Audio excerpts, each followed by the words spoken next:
Have you ever eaten something that you just didn't like? For me, it used to be rice pudding.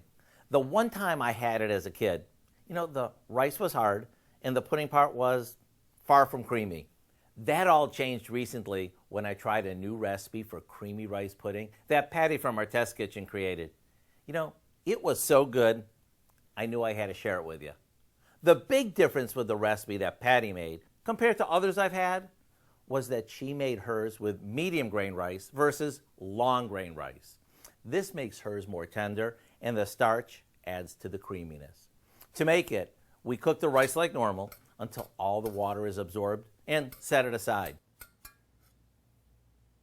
Then, in a large saucepan, we combine some milk, sugar, salt, and the rice and cook it, stirring it continuously. When it thickens, we stir in more milk and an egg and let it simmer for a few more minutes before adding some butter and a splash of vanilla.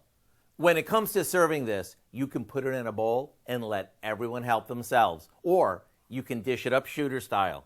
Add a little tiramisu topping to these and make them extra special. To get the recipe for our really good rice pudding, as well as our tiramisu rice pudding shooters, simply visit our website. I'm Howard in the Mr. Food Test Kitchen, where today we found a creamy, dreamy way for you to say, ooh, it's so good.